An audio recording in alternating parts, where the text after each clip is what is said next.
enregistré. Voilà, c'est mieux. Super.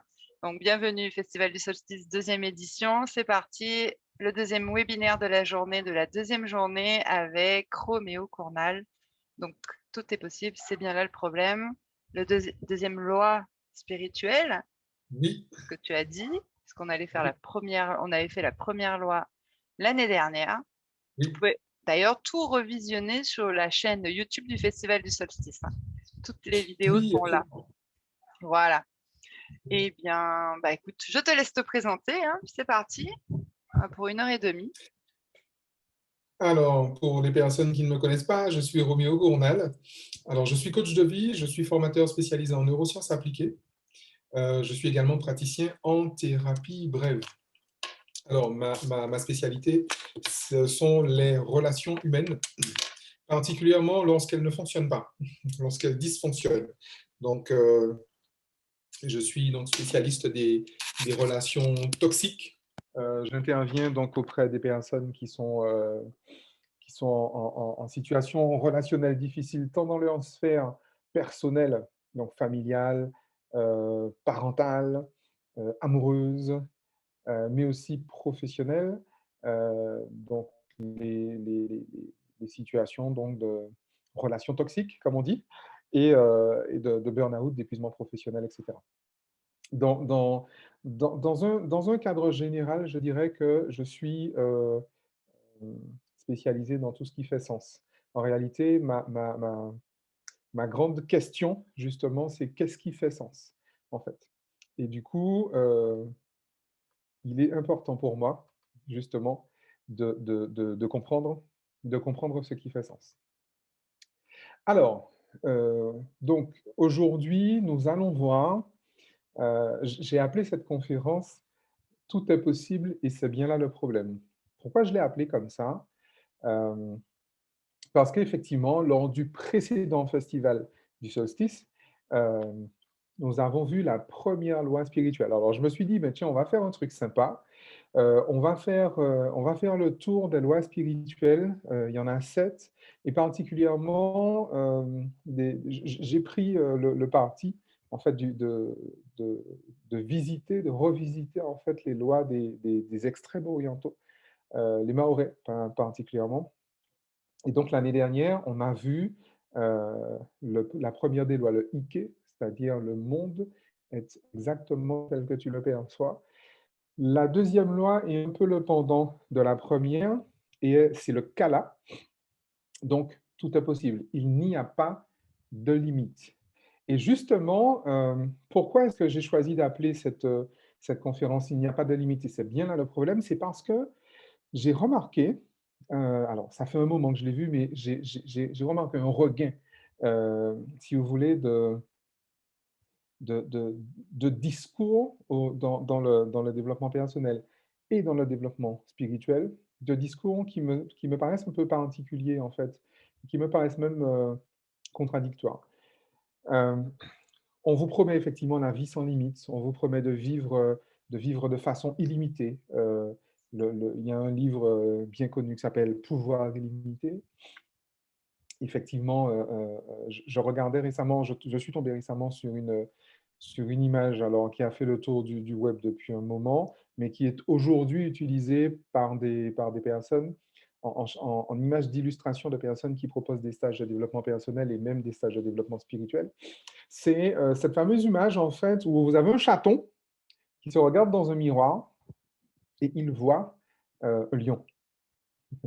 Alors c'est mignon, bien évidemment, ça fait, ça fait sourire, mais aussi ça motive. C'est-à-dire que, les phrases d'accueil, d'accroche de ce type de légende, de ce type de d'image, c'est, «Oser vivre la vie sans limite». Alors, j'ai un petit souci avec ça. Par rapport à la question du sens, j'ai un petit souci avec ça. Heu, on vous promet de faire sauter vos limites extérieures, mais aussi vos limites intérieures. Et c'est surtout quand on parle de faire sauter les limites intérieures que j'ai un problème avec ça. Ça peut paraître curieux de la part de quelqu'un, de la part d'un coach, mais il y a une différence entre faire sauter ses limites et dépasser ses limites. C'est la même chose. Pas du tout la même chose, ce n'est pas du tout la même démarche. Je vais aborder la chose, puisque c'est le festival du solstice, je vais aborder la chose d'abord d'un point de vue purement spirituel, et puis je vais aborder un angle qui est celui de l'éducation. Pourquoi l'éducation? Et on va bien le comprendre, parce que c'est précisément dans la façon que l'on a d'éduquer les enfants que l'on peut justement en espérer un certain niveau de développement. Donc, euh, d'un point de vue purement spirituel, j'ai envie de rappeler une chose. Nous sommes en train de vivre une expérience relative, d'accord? Nous sommes des êtres spirituels qui vivons une expérience humaine. Bon, à peu près, je pense que toutes les personnes ici sont d'accord avec ça. On entend dire ça tout le temps, mais à force de l'entendre dire, on a oublié ce que ça veut dire. Nous sommes effectivement des êtres spirituels qui vivons une expérience humaine.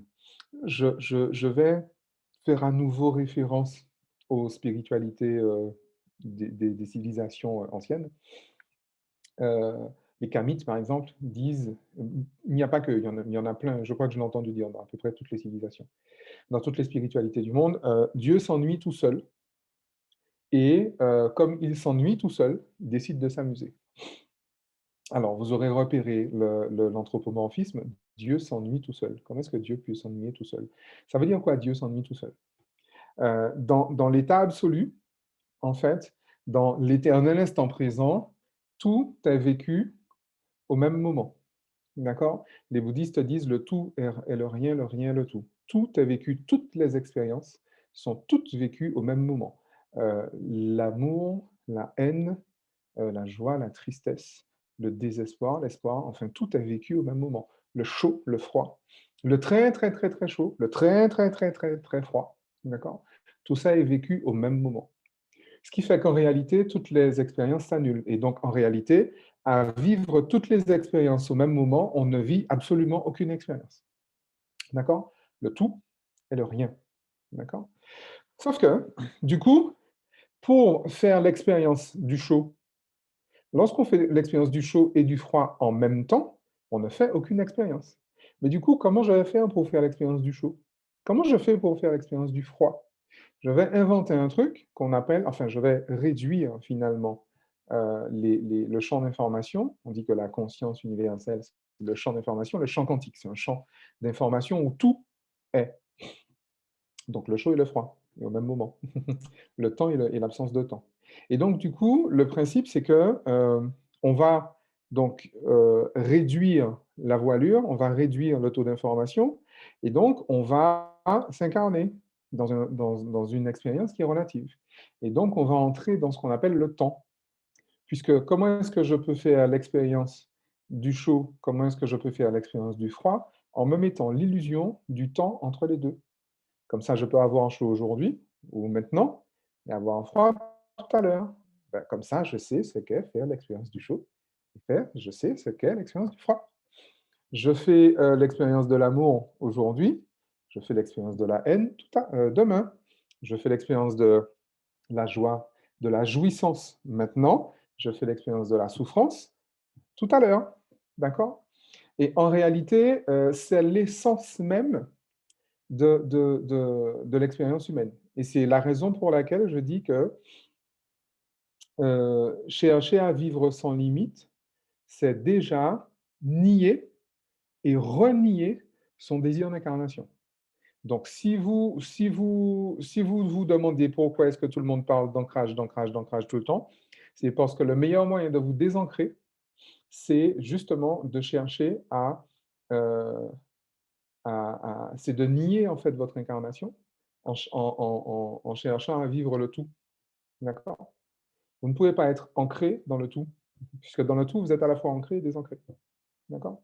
Donc, si je cherche à nier finalement mon expérience humaine, si je dis non, je veux retourner dans le un, je veux retourner dans le tout, dans mon expérience, c'est que je suis en train de nier l'expérience que je suis en train de faire.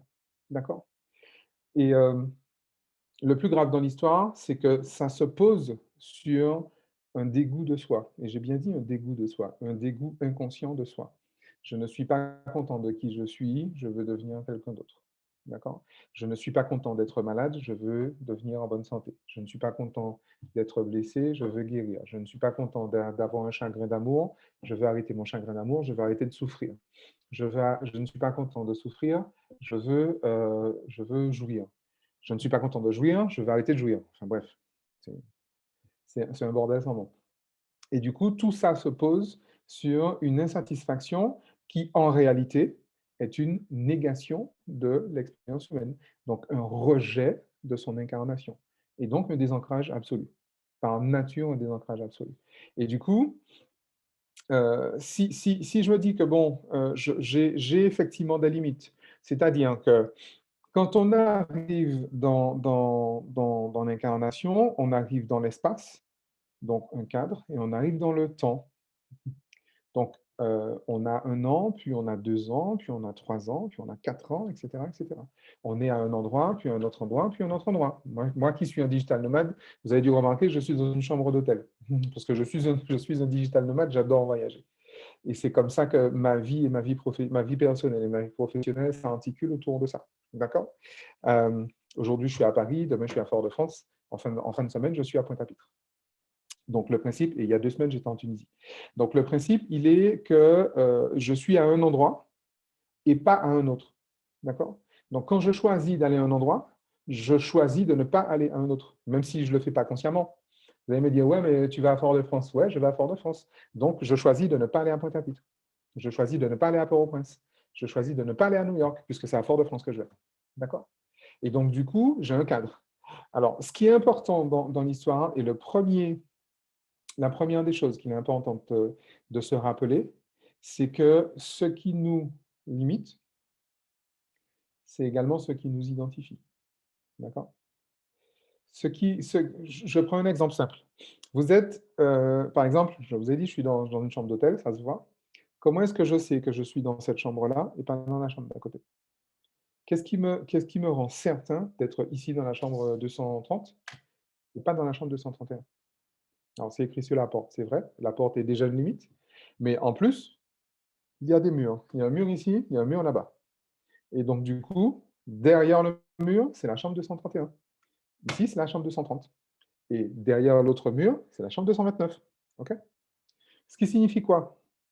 Ce qui signifie qu'en réalité, ce sont les séparations que je mets dans l'espace qui vont identifier le lieu dans lequel je me trouve.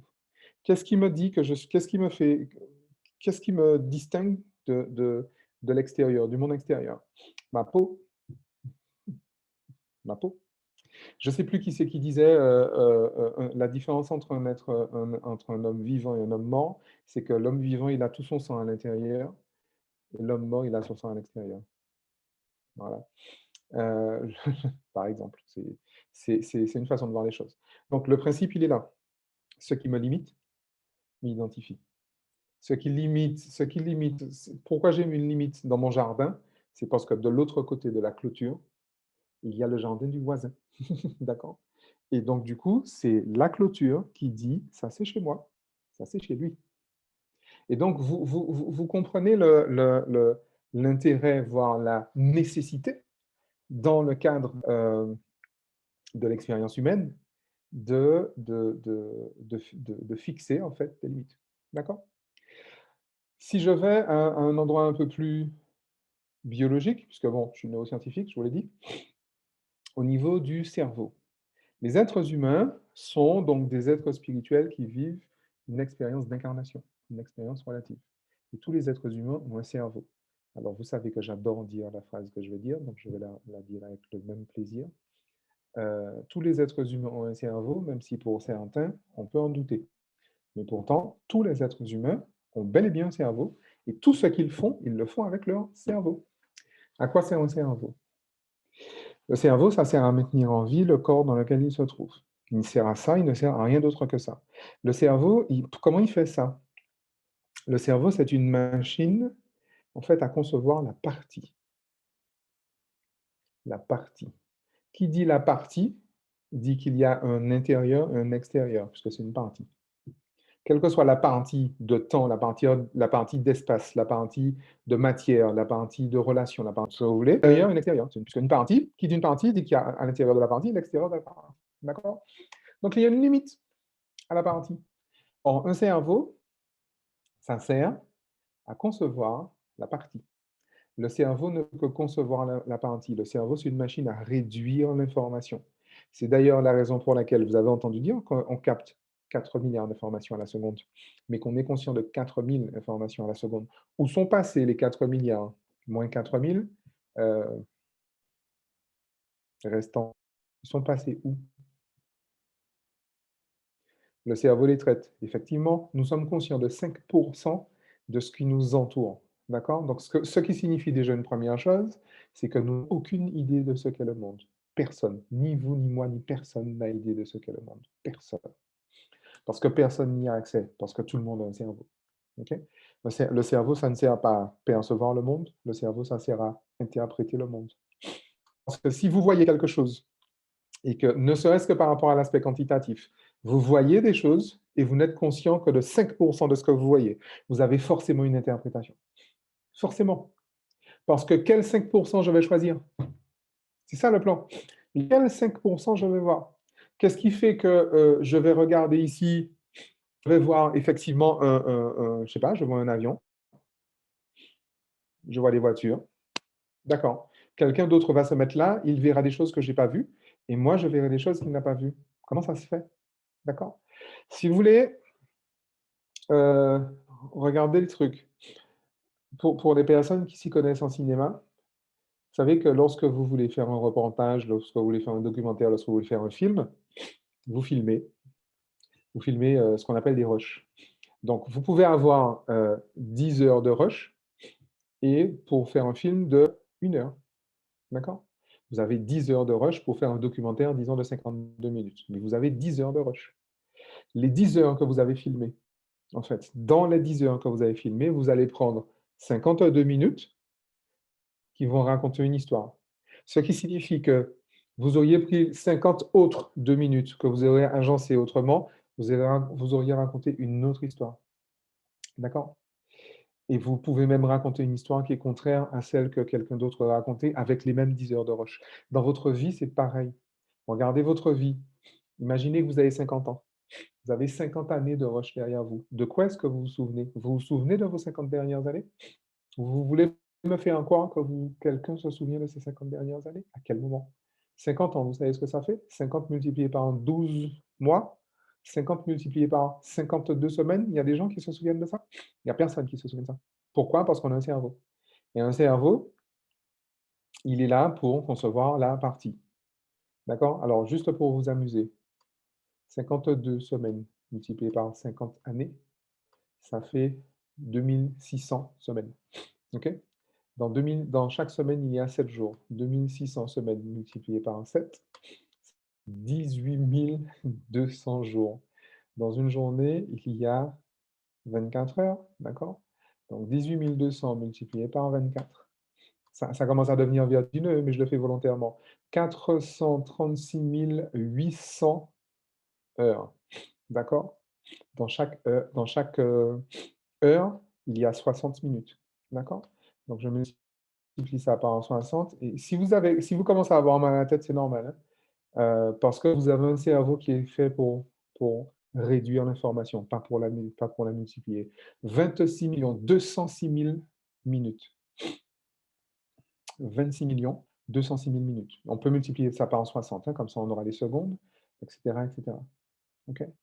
Donc, en fait, vous voyez bien que vous ne pouvez pas, les souvenirs que vous avez de vos 50 années précédentes, ok, c'est 3 secondes sur les 26 200 000 heures que vous avez passées. D'accord? Amusez-vous à faire le calcul. Okay. Donc, vous allez forcément limiter ce que vous savez de vous. Vous avez forcément limité ce que vous pensez de vous, ce que vous dites de vous. Et en réalité, votre identité, c'est quoi? Qu'est-ce qu'on appelle une identité narrative? L'identité narrative, c'est ce que je dis de moi. Ce que je dis de moi, c'est 3 secondes sur 26 200 000 heures que j'ai passées les 50 dernières années. Je dis pour les personnes qui ont 50 ans. Hein. OK? Mais faites le calcul par vous-même. Donc, ça veut dire quoi? Ça veut dire que forcément, vous êtes limité dans votre connaissance de vous, vous êtes forcément limité. Et prétendre vivre sans limite, ça impliquerait justement, ne serait-ce que de se souvenir des 26 200 000 heures de ces 51 dernières années. D'accord? Et ça, vous pensez bien que vous rendez bien compte que physiologiquement, ce n'est pas possible. Puisque, encore une fois, le cerveau, ça sert à réduire, ça ne sert pas à élargir. D'accord? C'est d'ailleurs la raison pour laquelle toutes les expériences en état de conscience, toutes les expériences mystiques se font en état de conscience modifié. Vous faites une expérience mystique lorsque votre cerveau s'arrête, en fait, ou il est prêt de s'arrêter. Là, par exemple, vous êtes en train de me regarder, votre cerveau tourne entre 14 et 17 Hz. D'accord? On est en bêta moyen, en bêta inférieur. Lorsque vous endormez, vous passez en alpha. Lorsque vous passez en hypnose, vous tombez en θ. Vous tombez entre 4 et 7 Hz. Lorsque vous vous endormez, vous descendez en dessous de 4 Hz. Vous êtes en delta. D'accord? Lorsque j'ai fait lorsque j'ai participé aux travaux du docteur Joe Dispenza sur les édifiés,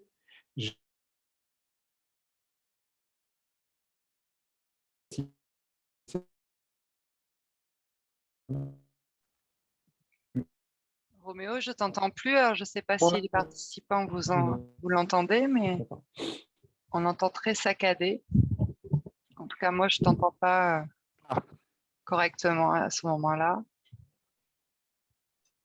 Même plus du tout.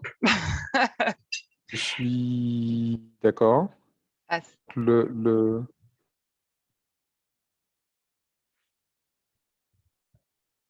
ça y est, on t'a perdu. Dans les ondes de θ. Alors, est-ce que vous m'entendez? Mettez-moi dans le chat. Ah oui, plus du tout, tu vois, on t'entend plus du tout, ouais. Allez, faut qu'il revienne, ouais, Le débit Internet, là où il se trouve, est assez lent.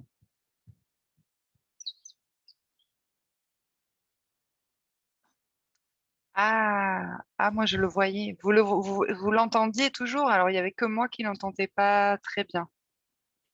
D'accord.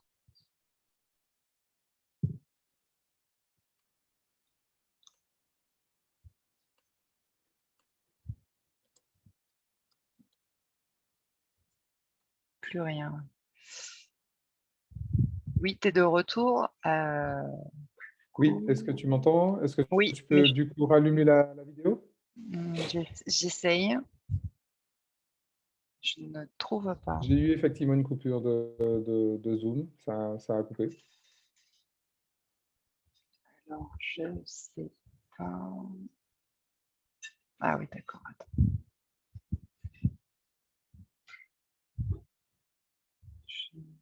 Ah oui, il fallait le nommer animateur, peut-être.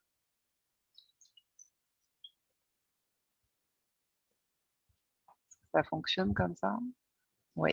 Oui. Oui. Voilà. Bien. Alors, les ondes. Merci. Oui, j'en étais aux ondes. J'en étais aux ondes θ, justement, et je disais que les expériences mystiques se font en delta. La méditation, c'est en delta. Les grands méditants sont en delta, mais et encore éveillés. Et je parlais des expériences, des mesures que j'avais faites avec le docteur Joe Dispenza lors de certains de ses travaux, que vous retrouvez d'ailleurs dans le livre Devenir super inconscient, Becoming Supernatural. Et où en fait, j'ai vu des cerveaux à 0,1 Hz, des choses que je ne pensais pas possibles, d'ailleurs. Je ne savais pas qu'un cerveau pouvait être à 0,1 Hz et que la personne soit pas morte. Mais apparemment, ouais. C'est donc ça le principe. Et donc, du coup, si précisément ce sont dans les états de conscience modifiés, quand on fait des trans chamaniques, quand on est sur des projections astrales, ne serait-ce que des projections astrales, sur des voyages astraux, quand on est sur, vous savez, des expériences en mode ayahuasca ou des choses comme ça, précisément, ça réduit complètement l'activité, les ondes cérébrales. Alors, l'activité électrique, elle monte jusqu'à 1 million de millivolts, mais pour que vous soyez conscient justement d'être vous, d'être la plante, d'être le mur, d'être le ciel, d'être le nuage, d'être le moindre criquet qui passe. Donc forcément, vous êtes en état de conscience modifié, donc il faut que votre cerveau s'éteigne pour que votre conscience s'allume. D'accord? Donc, le principe, il est là. Donc, si vous faites une démarche consciente pour faire sauter vos limites, vous êtes en train de faire une démarche qui est contre nature. En plus, c'est une aberration, en vrai. Mais alors, ça, c'était pour l'aspect purement scientifique, j'ai envie de dire, et pour l'aspect, on l'a vu, spirituel. Maintenant, ce qu'il est important de voir maintenant, c'est que lorsque, je vous ai dit qu'on allait parler éducation, euh, lorsque je fixe une limite, qu'est-ce qui se passe en fait lorsqu'on, avant de parler de l'éducation, je vais revenir sur l'image du chaton qui regarde le miroir et qui voit un lion. Il y a un truc qui me dérange profondément avec ça, c'est que c'est aussi une négation de soi. Un chaton ne deviendra jamais un lion, parce que c'est pas fait pour ça. D'accord? Jamais. Euh, dans une variante, vous avez le chaton qui regarde le miroir et qui voit un tigre. Un chaton ne deviendra jamais un tigre. C'est pas fait pour ça. Ça, c'est contre nature. Ça, c'est insulter la nature. D'accord? Maintenant, pourquoi est-ce qu'on vous fait miroiter ce genre de choses?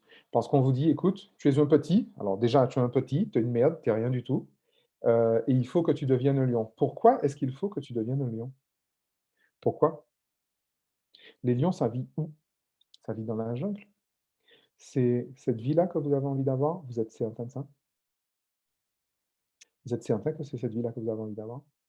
Quelle est la meilleure des choses qui puisse arriver à un chaton? C'est de devenir un chat.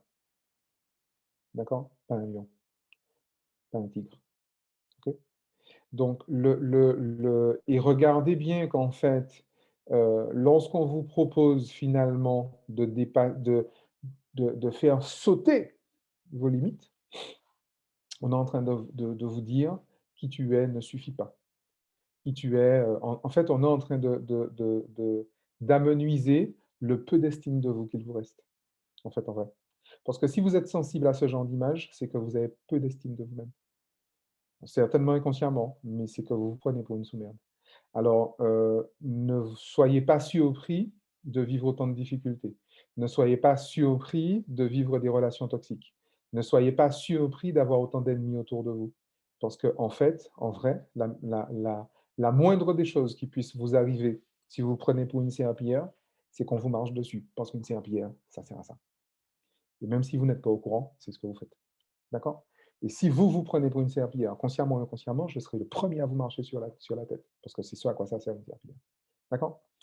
Et le principe, il est là. Je sais que mes paroles sont fortes et que ça bouscule un peu.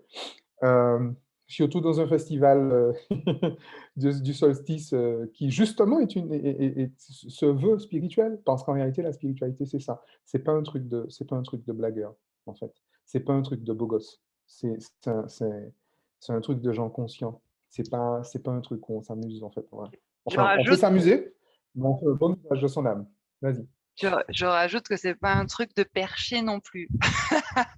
C'est quand même Absolument. très C'est pas un truc réel. de perché. Absolument. C'est pas du tout un truc de perché. Donc, les chats qui veulent devenir des lions, les chatons qui veulent devenir des lions, ce sont des perchés. Or, on est venu sur Terre bien dans l'expérience concrète. Et concrètement, on fait quoi dans l'expérience? Eh bien, on jouit et on souffre. On est malade, on est bien portant. On aime et on hait. On est aimé, on est haï. On est soutenu, on est trahi. Tout ça, ça fait partie de l'expérience humaine. Rejeter l'une ou l'autre de ces parties, c'est rejeter toute l'expérience humaine. D'accord? Donc, le but du jeu, c'est là que, en fait, je suis vraiment de ceux qui pensent que la démarche même de bien-être est une malveillance. C'est une insulte à la nature et c'est malveillant envers nos frères humains. D'accord? Je vais le développer très largement lors du prochain atelier que je vais donner les 10 et 11 juillet avec Laurence Saliburan en Guadeloupe et en direct sur Zoom. Cet atelier s'appelle Qui je suis. Ce n'est pas pour rien qu'un atelier s'appelle Qui je suis. Il ne s'appelle pas Qui suis-je, parce qu'on a déjà la réponse depuis le temps. Qui je suis. Okay. Ça ne s'appelle pas qui suis-je, ça s'appelle qui je suis. Et qui je suis, c'est ça. Qui je suis, c'est quelqu'un qui aime, c'est quelqu'un qui vit le chagrin d'amour, c'est quelqu'un qui savoure la jouissance, c'est quelqu'un qui savoure la nuit noire de l'âme, qui savoure la souffrance. D'accord? Parce que la vie, c'est ça. Comment est-ce que je sais ce qu'est la souffrance si je ne sais pas ce qu'est la jouissance? Comment je sais ce qu'est la jouissance si je ne fais pas l'expérience de la souffrance? D'accord? Le principe, il est là. Et donc, du coup, c'est vraiment, vraiment, en fait, un truc de perché, un truc de malveillant que de se dire, voilà, je veux devenir quelqu'un de fort, je veux devenir quelqu'un, je veux devenir. Tout ce que vous voulez devenir est en train de nier ce que vous êtes. Parce que ce que vous voulez devenir, vous l'êtes déjà et vous êtes également l'inverse. Vous voulez devenir intelligent, vous êtes foncièrement stupide. Vous voulez, et c'est très bien, en fait, en vrai, parce que votre intelligence est bâtie sur votre stupidité. Si vous niez votre stupidité, vous ne serez jamais intelligent. D'accord? Et ça passe pour tout, hein. Vous pouvez le faire comme vous voulez, ça, vous pouvez le tourner dans tous les sens, ça passe toujours comme ça. OK? Maintenant, je voulais ajouter une chose, on en vient à cette histoire d'éducation.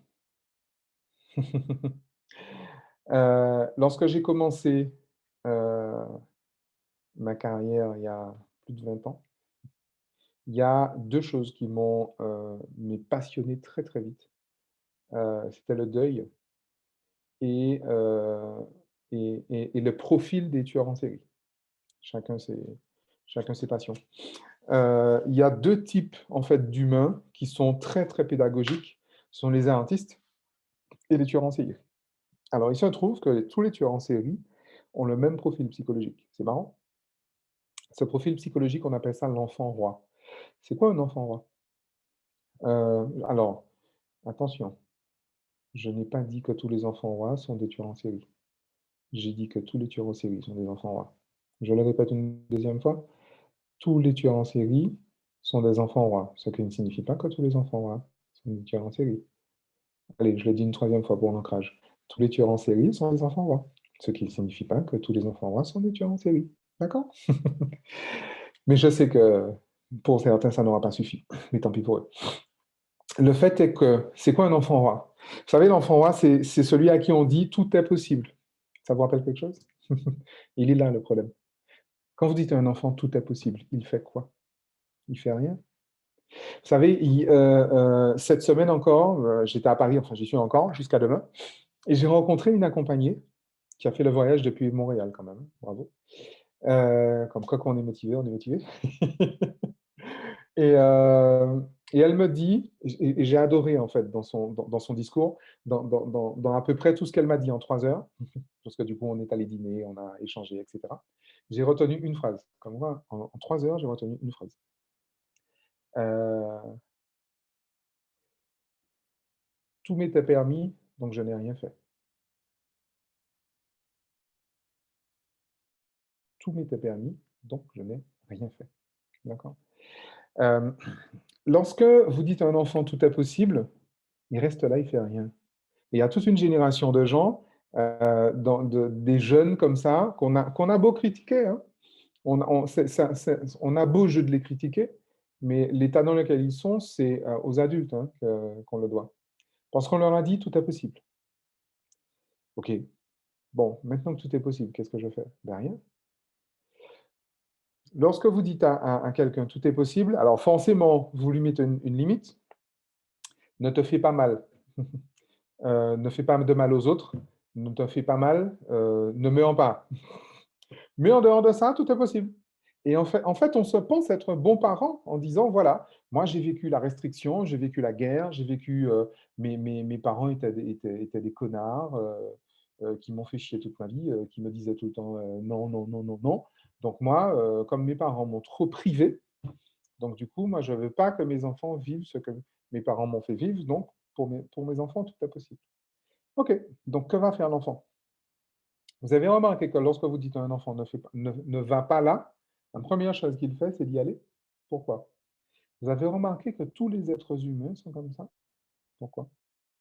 Et ça, c'est inclus dans le hardware de l'humanité, hein. Les hommes politiques ne sont pas au courant, ou ils font semblant de ne pas être au courant parce qu'on ne leur a pas dit, etc., etc. C'est des énarques, il ne faut pas trop leur en vouloir. C'est des esclaves de compétition. Donc, le principe, c'est que Lorsque vous dites à quelqu'un ne fais pas ça, il va forcément vouloir explorer. C'est ça qui va le mettre en fait en mouvement. Parce que ça crée un cadre et parce qu'en fait, l'expérience d'incarnation même dit je veux dire qui je suis. Or, qui je suis se définit par mes limites. Qui je suis, c'est ce que je ne suis pas. Ce qui me définit, c'est ce que je ne suis pas. Qui je suis, c'est ce que je ne suis pas. Je suis ce que je ne suis pas. D'accord? Donc, du coup, tu me donnes une limite, je vais aller explorer. Je vais aller tout près pour voir. Je vais voir. Vous dites à un enfant, ne va pas là, il va aller là, mais rien que pour voir la barrière. Mais qu'est-ce qu'il y a de l'autre côté? Il y a quoi? Juste histoire de voir, mais il y a quoi de l'autre côté? Mais pas de dire, il va où? Il va nulle part, il reste là. Puis il attend. Et puis en grandissant, il comprend que ses parents ne veulent absolument pas qu'il se fasse mal, donc il va faire quoi? Il va aller chercher à se faire mal. Il va aller titiller les frontières, justement, de la mort, les frontières de la douleur. Et donc, il va faire du base jump, il va faire des sports extrêmes, il va cogner, enfin voilà, mais c'est humain.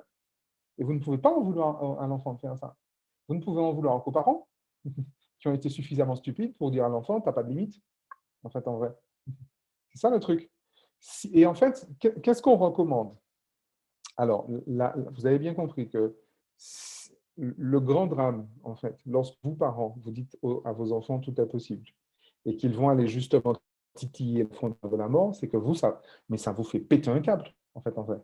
Parce que vous dites, mais attends, j'ai tout fait pour le gosse. Je lui dis qu'il peut tout faire et c'est ça qu'il va aller faire. Le gars va aller faire du base jump. Le gars va aller faire je sais pas, du pilotage acrobatique. Le gars va faire enfin, le mec, il va se mettre en danger. Il va aller chercher, il va aller dans la drogue, il va aller dans la violence, il va aller dans des trucs extrêmes.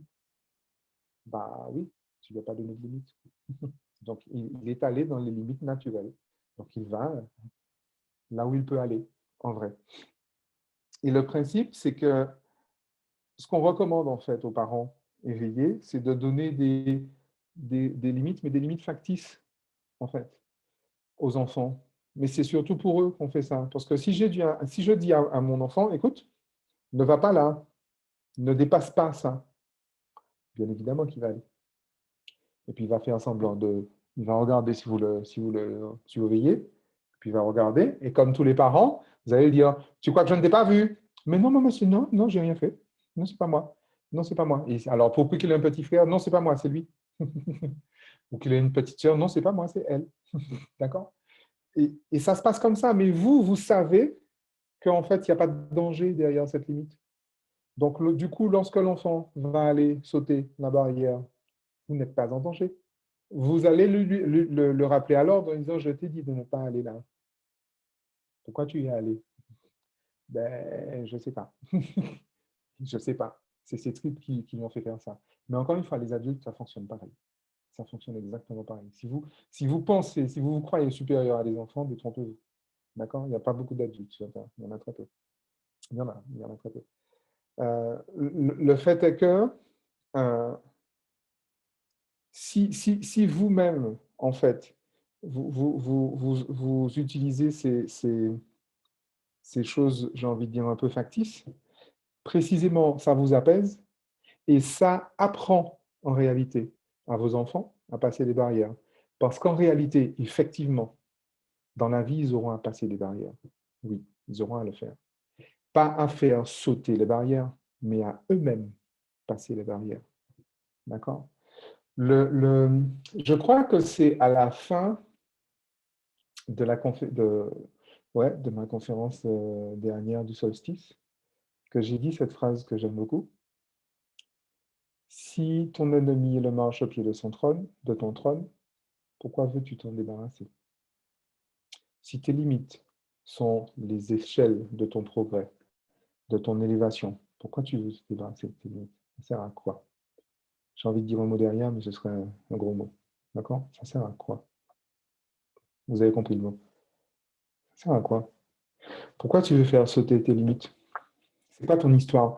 Et le pire du pire, ce sont les limites internes. Alors, les limites inconscientes, vous faites sauter vos limites inconscientes, vous êtes parti pour l'hôpital psychiatrique. C'est clair? Vous faites sauter vos limites inconscientes. Quelle est la limite inconsciente? Quelle est la limite spirituelle? La spiritualité, c'est quoi la limite? La limite, c'est l'ego. Et la pire des conneries qu'on puisse raconter dans les milieux spirituels, c'est il faut faire taire l'ego. Après, on a le droit d'être stupide, hein, je ne vous en veux pas. Mais c'est une stupidité. C'est un contresens, c'est stupide, c'est dangereux, en plus. Okay, donc, parce que finalement, cette voix qui parle dans votre tête, vous voulez la faire taire, mais à quel moment vous prenez la responsabilité de l'entendre ou de ne pas l'entendre? Parce que si la voix vous parle, qui vous dit que vous devez l'écouter? Pourquoi vous ne voulez pas faire l'effort? Pourquoi vous ne voulez pas... C'est même pas un effort, puisque chacun parle de travailler sur soi. Est-ce que le travail sur soi, ce n'est pas justement d'entendre l'ego et de ne pas l'écouter?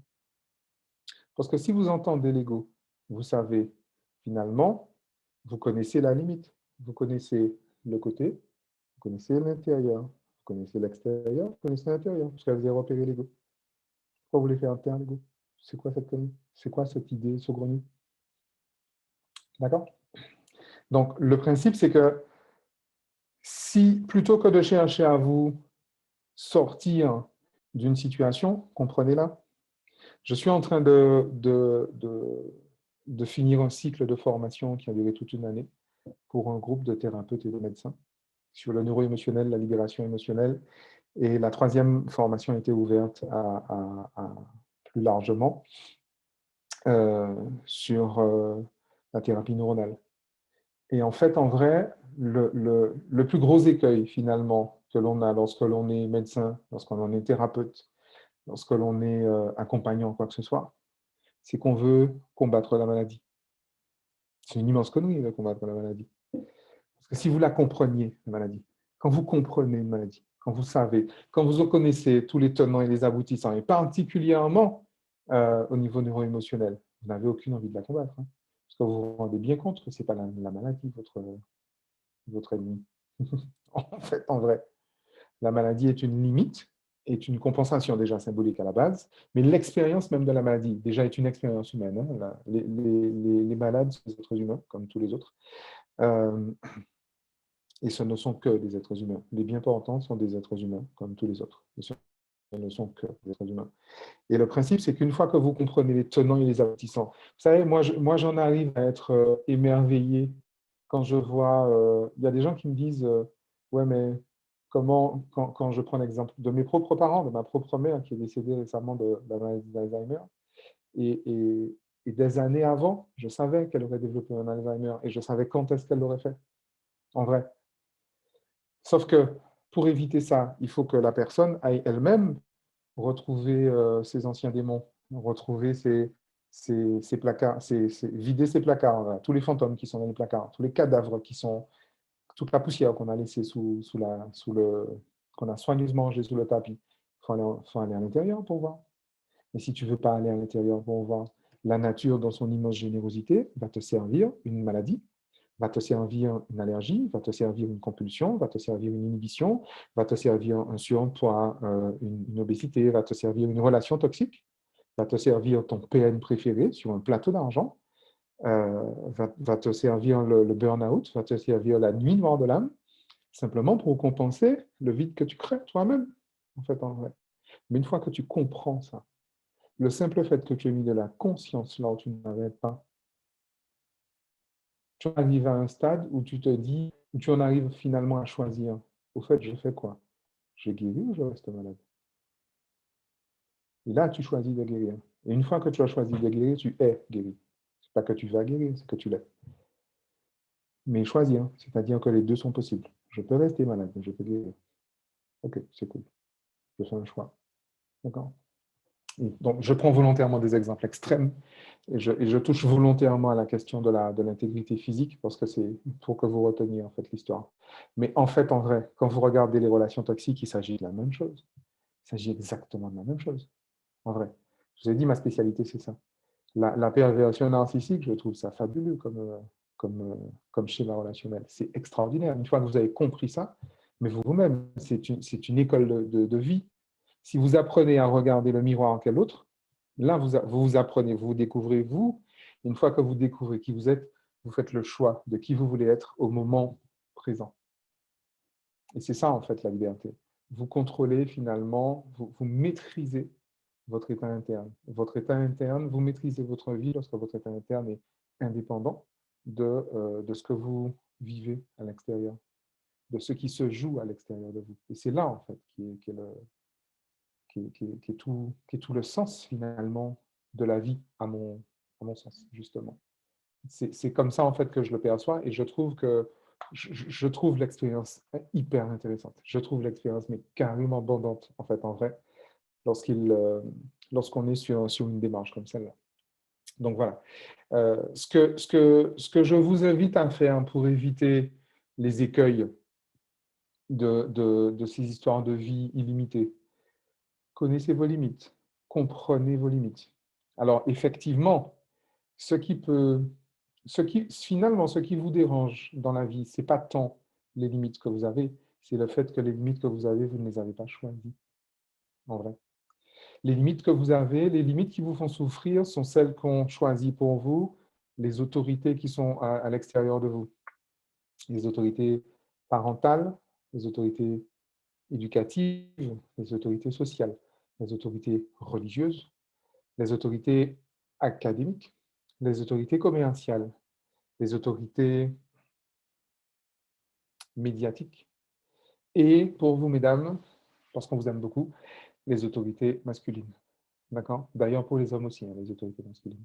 Le masculin est une autorité. Dans la civilisation blanche caucasienne, dans la civilisation prométhéenne dans laquelle on vit, le rejet du féminin est un pilier finalement de la civilisation, de la démarche prométhéenne. Donc voilà, j'en ai parlé aussi déjà lors de la conférence précédente que vous allez trouver sur ma chaîne.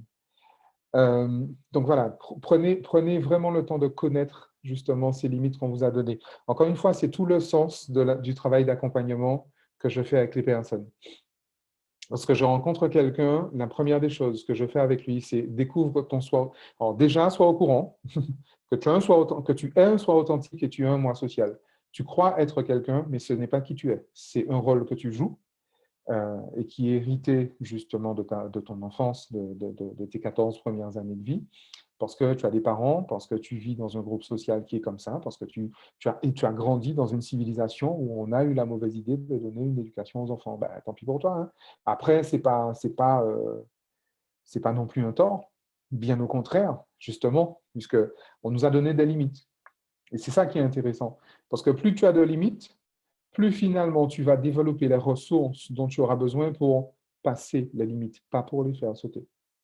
Le problème, c'est que si tu veux faire sauter tes limites, tu es en train de dire que ce sont les limites qui déterminent ta vie. Et là, tu es un esclave de compétition. Tandis que si tu te détermines toi et par rapport à toi-même, et tu te dis, cette limite-là, je veux passer au-dessus. Donc, je veux passer au-dessus. Donc, c'est moi qui passe au-dessus. Donc, je développe des ressources pour passer au-dessus. Et ça devient le marchepied de mon trône. Ou encore, je me dis, cette limite-là, écoute, elle est très bien là, je la garde. Limite, même si ce sont les parents qui l'ont mise là, même si c'est la société qui l'a mise là, même si c'est X et Y qui l'a mis là, même si c'est Hollywood qui l'a mis là, même si c'est Monsanto qui l'a mis là, j'ai dit, ok, elle est là, ok, je la garde, je la laisse là. Je peux être moi-même à l'intérieur de cette limite-là. Et j'ai peut-être pas envie de dépasser cette limite-là. C'est pas grave, on s'en fout. C'est mon choix. Et à partir de ce moment-là, je suis libre. Puisque ce qui m'identifie, l'identité que je me donne, dépend des limites que je choisis et que je rechoisis. D'accord? Donc, c'est en fait le truc. Une fois que tu connais ton soi authentique, tu connais ton système de valeurs, tu connais ton mode opératoire identitaire itératif, tu connais tes 9 intelligences, tu connais ton profil neurotransmetteur, de l'autre côté, tu connais donc les éléments de ton soi authentique. De l'autre côté, tu connais tes messages contraignants, tu connais tes inscriptions traumatiques, tu connais tes carences en neurotransmetteurs, donc tu connais ton moi social. Et donc, du coup, tu peux mesurer l'écart entre les deux. Et tout ce qui te fait souffrir est dans l'écart tellement des deux. Okay. Et quand je dis tout, j'ai vraiment dit tout. Hein. Et je sais que vous n'avez pas compris tout, puisque vous m'entendez avec votre cerveau, donc vous ne savez pas ce qu'est tout. Okay. Mais je le sais. Et vous le savez aussi maintenant. D'accord? Et le principe, c'est que une fois que vous avez repéré cet écart-là, vous savez finalement, vous allez comprendre ce qui vous intéresse finalement Est-ce que je garde, est-ce que je ne garde pas? Qu'est-ce que je garde, qu'est-ce que je ne garde pas? Quelles sont les limites que je choisis? Finalement, je choisis toutes mes limites. Celles que l'on m'a imposées et celles que je me choisis. Et du coup, je choisis mon identité. Et donc, je respecte qui je suis. Et donc, lorsque je suis un chaton et que je regarde finalement dans le miroir, je regarde le chat que je décide d'être. Déjà, la meilleure des choses qui puisse arriver à un chaton, c'est d'être un chaton. Parce que le jour où je serai un chat, je serai un chat. Il n'y a pas de souci. Mais pour l'instant, je suis un chaton. Je ne serai jamais un tigre. Je ne serai jamais un lion. Je ne pourrai être qu'un chat. Donc, je ne pourrai être que moi-même. Et donc, je vais découvrir chaque jour un peu plus qui je suis. Je vais découvrir chaque jour un peu plus le chat que je suis. C'est ça qui est intéressant. Pas le lion que l'on veut que je sois pour parader, pour faire le beau, pour justement renforcer mon ego. Pas le tigre qu'on veut que je sois, parce que la vie, c'est dur. Lorsqu'on vous montre une image comme ça, on est en train de vous dire sois fort. Hein. On est en train de vous dire sois parfait, on est en train de vous dire sois fort. D'accord? Et comme de toute évidence, il faudra que vous fassiez des efforts pour devenir ce lion que vous n'êtes pas et que vous ne serez jamais, on est en train de vous dire faites des efforts. Et comme précisément on vous demande de le faire, vous avez vu ce miroir, donc narcissisme, on vous dit de devenir un lion pour être accepté par d'autres. Viens faire partie des lions. Donc on est en train de vous dire sois parfait. C'est pas pour toi que tu le fais, c'est pour moi, Charlotte. D'accord? Donc on en est là. Donc voilà, c'est ce que j'avais à vous dire pour cette conférence. Oui, tout est possible, mais justement, non, il n'y a pas de limite. C'est vrai, mais c'est précisément parce qu'il n'y en a pas qu'il faut en mettre. En tout cas, qu'on gagne à en mettre. Puisqu'on vit l'expérience relative, on vit l'expérience limitée, on vit l'expérience de l'incarnation, donc on vit l'expérience de la limite. Donc en fait, effectivement, la phrase qui dit « il n'y a pas de limite » est en train de vous dire que les limites sont illusoires, et c'est vrai. Mais l'expérience humaine elle-même est illusoire. Donc il vaut mieux le savoir. Le but du jeu, c'est que ça ne soit plus illusoire. Parce que vous avez bien vu, hein, dans aucune des spiritualités de l'histoire de l'humanité, sauf peut-être les nouvelles spiritualités à la con, qui ne sont pas d'ailleurs des spiritualités, on ne vous a jamais dit hein, qu'il faut détruire l'illusion du monde. On ne vous a jamais dit ça. On vous a dit, on vit dans un univers simulé, c'est vrai, puisqu'on est un cerveau. On vous a dit, oui, le monde est une illusion. Oui, c'est vrai. Oui, ok. Donc choisis l'illusion dans laquelle tu veux vivre. Si vous avez vu les accords, si vous avez lu les accords Toltec, vous vous souvenez de ça? Choisissez le rêve dans lequel vous voulez vivre, puisque c'est un rêve. C'est une illusion, c'est un rêve. Mais vous avez la possibilité de choisir le rêve. Mais on ne vous a pas dit de vous réveiller. On vous a dit, vivez le rêve que vous voulez. D'accord? Les histoires de l'éveil, là on verra ça, je pense. C'est même pas au prochain solstice, je crois que c'est à la 6e ou même à la 7e d'ailleurs. Ouais, non, c'est à la 6e, je crois qu'on va le voir, l'histoire de l'éveil là. Donc on a le temps, on a le temps. Donc déjà, en décembre prochain, ce sera la 3e édition, donc on sera sur la 3e loi spirituelle. Donc, je vous recommande d'être là le 21 décembre prochain, ça va être sympa. Mais déjà là, on se souvient du Ike, le monde est exactement tel que tu le vois, c'est ce qu'on vient de dire. On vit dans un univers simulé. Vous avez vu Matrix? C'est exactement ça. Et la 2e loi, il n'y a pas de limite. Non, c'est vrai, il n'y en a pas. Tout est possible. Tout est possible. Mais pour expérimenter quoi que ce soit, tu ne peux pas faire autrement que de mettre une limite. Parce qu'autrement, tu n'expérimentes rien. D'accord? Ne serait-ce que la limite du temps, ne serait-ce que la limite de l'espace, ne serait-ce que la limite de la relation, ne serait-ce que la limite de la possession. Mais en fait, en vrai, expérimenter, c'est mettre une limite. Avoir une identité à toi, c'est donner tes limites. Je ne sais plus qui disait que la liberté, c'est la capacité de choisir ses contraintes. Donc, choisissez vos contraintes, vous allez faire sauter. OK? Merci de votre attention. Laetitia, dis-moi où es-tu? On a une demi-heure de questions-réponses. Donc, si vous avez des questions, lâchez-vous. Alors, c'est vrai que là, on est sur Zoom. C'est peut-être un peu... Ah, je ne sais pas si on peut entendre les personnes, ou si elles Oui, peuvent alors lever la main. je suis là. J'essaie de Question remettre dans le ma chat. vidéo, je n'y arrive pas. Et je pense que Ah, très oui, bien. on peut entendre les autres personnes. Je vais activer tout ça dès que j'y arrive. Ah, C'est vrai qu'avec StreamYard, c'est plus simple. Hein. J'avoue. Alors, invité, non, c'est pas ça. Bon, je vais y arriver. Donc, est-ce J'arrive. que Maïna a une question? Maïna, Céline ah a une... oui, permettre de parler. Je crois que c'est ça. Est-ce que je mets tout le monde? Oui, comme ça. De toute façon. Je ne Tac. sais pas, Céline a une Et question. Maïna, demander la réactivation du micro. C'est ça? Est-ce que Maïna est... En fait, Ah, bonjour. Je n'ai pas de questions. Je n'ai pas de questions. D'accord. Ah, à t'entendre parler, j'ai cru qu'il y avait un mais derrière. Je n'ai pas de question. Oh non, pas du tout. D'accord. Après, c'est vrai que la manière dont les choses ont été expliquées, ça donne un autre sens à plein de choses chez moi. Donc, non, c'était très bien pour moi. Ok, Donc, parfait. merci. Avec plaisir. Non, d'autres questions à échanger? Bah, sinon, tu peux continuer. Ah ben écoute, ben moi j'avais Fais le tour. prévu. Une Ouais, heure. ouais, j'avais prévu. En fait, oui, j'ai prévu en fait comme la dernière fois 1 heure et une demi-heure d'échange. Oui, c'est Donc vrai qu'on je avait sais fait. pas. Est-ce qu'il y a des points par exemple de ce que j'ai évoqué que l'un ou l'une ou l'autre d'entre vous voudrait que je précise? Dites-moi. Oui, en fait, moi, c'est sûr que ça correspond dans mon réel aussi de ce que je vis, ce que tu dis. Mais toi, c'est la vision neuroscience qui est très intéressante, justement, à allier avec cette vision un peu plus énergétique que moi j'ai. En fait, c'est exactement ça. C'est bien ça. Ça ressemble à ça, en tout cas.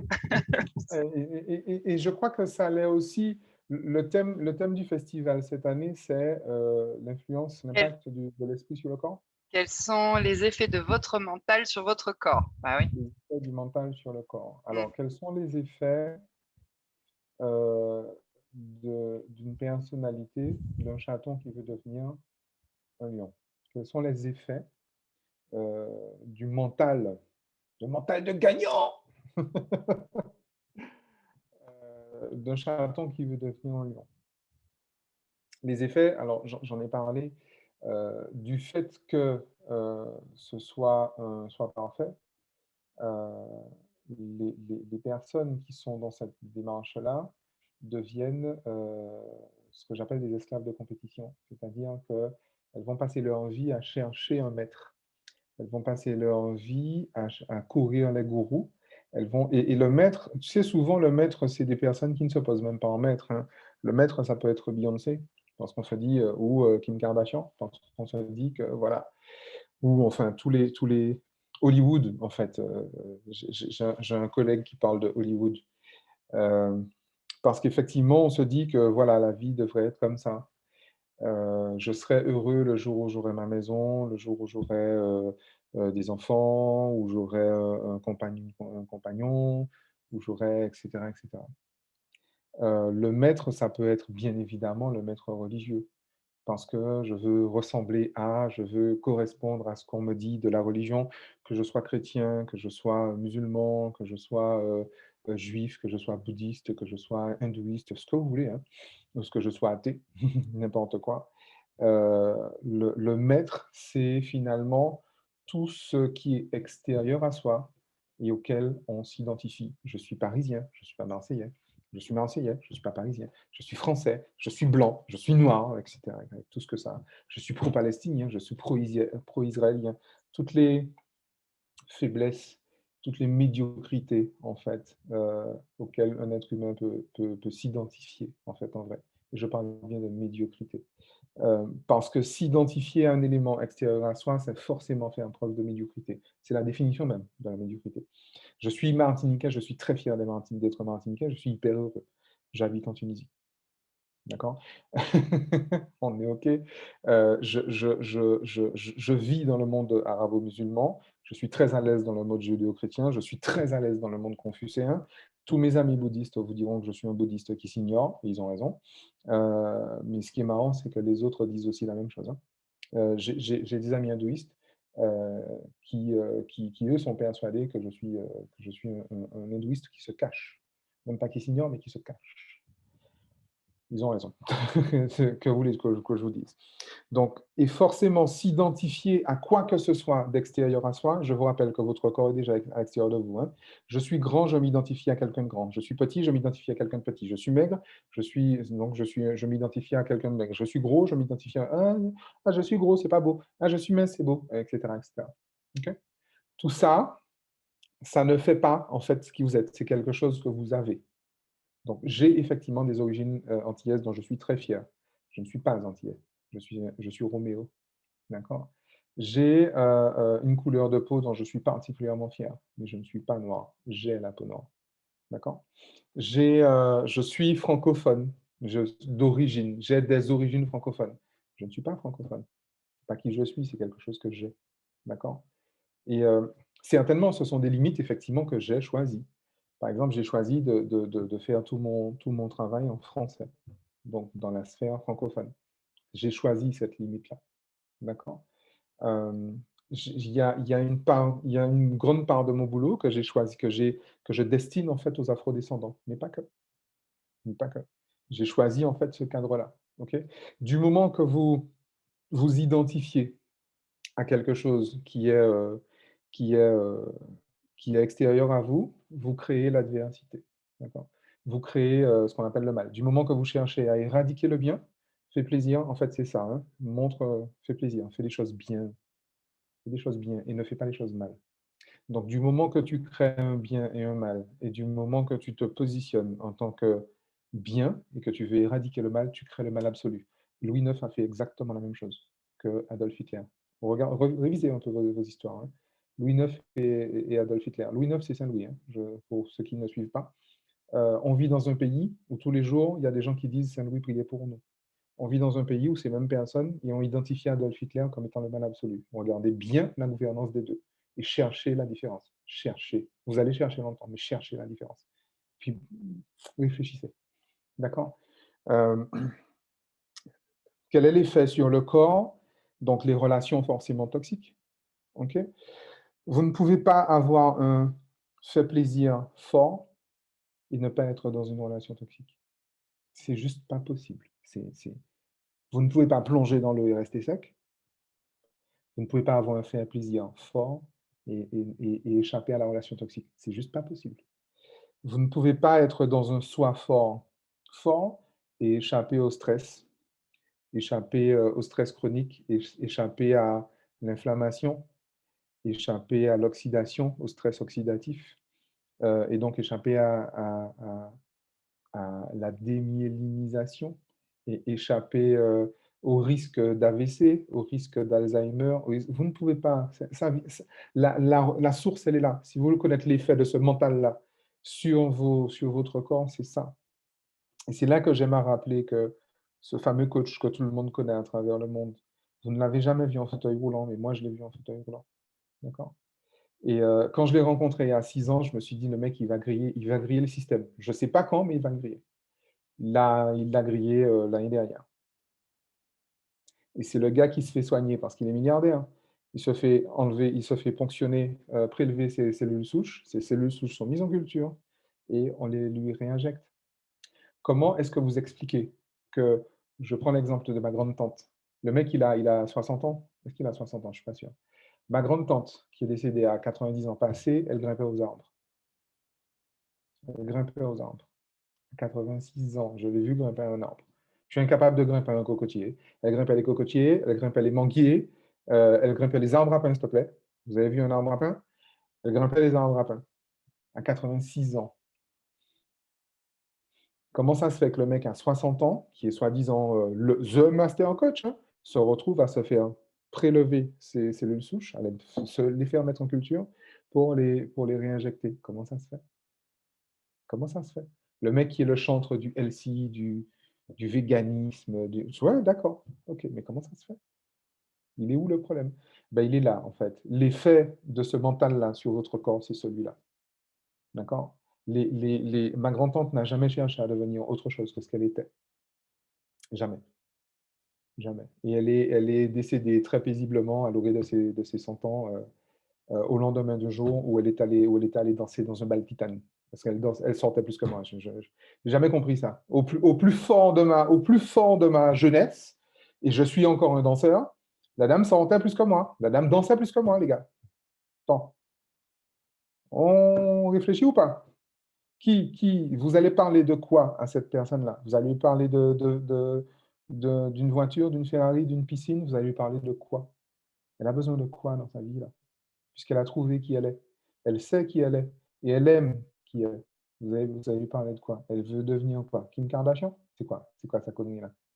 Non mais allô? On est OK? Donc, l'effet de ce mental-là sur le corps, c'est ça. C'est la maladie auto-immune.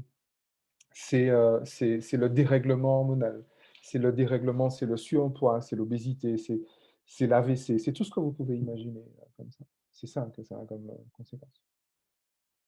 Voilà. Donc après, faites comme vous voulez, hein. Mais au Donc, moins, vous savez. c'est avoir une vision en fait de la maladie, d'un mot, enfin des mots MAUX, qui nous ramène justement à nous poser la question qu'est-ce que j'ai pas compris là? Qu'est-ce qui se passe? Enfin, qui nous amène à. Manifestement, effectivement, la maladie est en train de me dire qu'il y a un truc que j'ai pas vu. Ou il y a un truc que j'ai mal, que j'ai fait de façon injuste, et donc du coup, la maladie corrige ce qui n'est pas juste. Donc du coup, c'est pas la maladie mon problème. Le truc à changer, le truc sur lequel il faut mettre de la conscience, le truc dont il faut se débarrasser, ce n'est pas la maladie. La maladie, on doit plutôt la remercier. Mais le conflit neuro-émotionnel là, que je me suis fait, là, il est où, là? C'est ça, en fait, c'est cet écartèlement entre qui je suis et qui je dois être qui me cause ce souci-là. Donc, c'est cet écartèlement que je dois connaître. C'est cet écartèlement, c'est sur cet écartèlement que je gagne à mettre de la lumière. Le but du jeu n'est pas de se débarrasser de la maladie, le but du jeu est justement de rester en santé. Ce n'est pas du tout la même chose, hein. C'est deux démarches très, très différentes. Juste avant, tu vois, dans le train, avant d'arriver, je regardais une vidéo du professeur Christian Drapeau, qui est un chercheur justement spécialisé en cellules souches, et il disait quelque chose de très, très juste, hein. Il dit, mais effectivement, en médecine, la médecine étudie la maladie, mais personne n'a jamais étudié la santé, en vrai.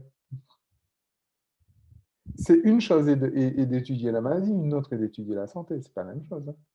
La maladie, ça se guérit, mais la santé, ça se maintient. La santé C'est là globale. que je reprends la santé complètement globale, parce que la santé ne peut s'entendre que de façon globale. La santé ne peut s'entendre que physiquement, physiologiquement, émotionnellement, puisque déjà les émotions, c'est de la biologie, et spirituellement, parce que le sens que je donne aux choses va dépendre d'ailleurs de ma biologie, puisque ça va dépendre de mon identité, puisque ça va dépendre de ma personnalité, donc de mon biotempérament, du coup, et donc de mon équilibre de neurotransmetteurs, par exemple. D'accord? La santé ne peut s'entendre que de façon globale. La santé ne peut pas s'entendre comme étant la correspondance à des normes de référence. Parce que si vous voyez, je reprends l'exemple de ma mère, si vous voyez les analyses sanguines de ma mère, vous seriez surpris. Vous seriez complètement surpris. Elle n'avait rien qui lui faisait mal, la dame. Rien. Elle ne prenait d'ailleurs aucun médicament. C'est bien simple. Elle ne prenait aucun médicament. Pourtant, elle est Alzheimer. Pas d'inflammation. C'est ça qui est curieux, hein. Pas CRP, pas de stress oxydatif. Enfin, tout est correct. D'un point de vue sanguin, tout est correct. Il n'y a aucun problème, tout est correct. Bien évidemment, neurologiquement, ça n'allait pas. Mais d'un point de vue purement référence, elle était dans les normes, elle était dans les clous, hein. Tout était parfait, très bon. Bonne tension artérielle, tout tranquille, tout va bien. Tout va très bien. Mais non, tout ne va pas très bien. Tout n'allait pas bien du tout d'ailleurs. Okay. Donc c'est ça le plan. C'est ça l'effet. L'effet justement sur le corps du mental du chaton qui veut devenir un lion, c'est ça. C'est le malaise, c'est la maladie, c'est la nuit noire de l'âme. Donc voilà, choisissez. Choisissez. Et très bien, on va rester un peu méditatif comme ça, c'est parfait. Du coup, quand tu viens sur la Martinique, donc pour ceux qui sont en Martinique, tu proposes des séances. Où est-ce qu'on peut réserver ces séances ou te contacter ou tu m'avais donné les coordonnées de ton site. Il me semble qu'on avait mis sur le site www.festivaldusolstice.com pour aller trouver tes coordonnées. Mais tu peux aussi. Complètement. Complètement. Donc, le site, c'est romeocournal.fr. Mhm. Donc, effectivement, je fais, quand je suis aux Antilles, je fais des séances, des sessions en présentiel. Alors, je donne la priorité à la thérapie, parce que le coaching, ça peut se faire en ligne, mais les séances de thérapie, ça se fait en présentiel, parce que les techniques que moi j'utilise demandent le présentiel. D'accord?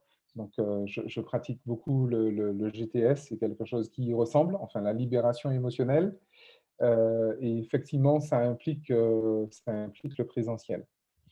Et donc, effectivement, généralement, je communique sur mes dates de présence. Là, j'arrive à Fort-de-France demain. Je ne vais pas y rester longtemps parce que ce week-end, j'ai l'atelier Foot et Adam avec Laurence en Guadeloupe. Les 10 et 11, j'ai l'atelier Qui je suis, C'est en toujours en ligne? Guadeloupe. C'est en ligne? Les deux, c'est en présentiel. C'est à Jarry et en ligne. C'est en présentiel et en ligne sur Zoom. Et je reviens en Martinique le 14 juillet. Donc, effectivement, après le 14 juillet, je pourrais effectivement rencontrer les personnes en physique. Ok, super. Donc, le site, c'est romeocournal.fr. La chaîne YouTube, c'est Roméo Cournal, coach intuitif. Instagram, Roméo Cournal, coach intuitif.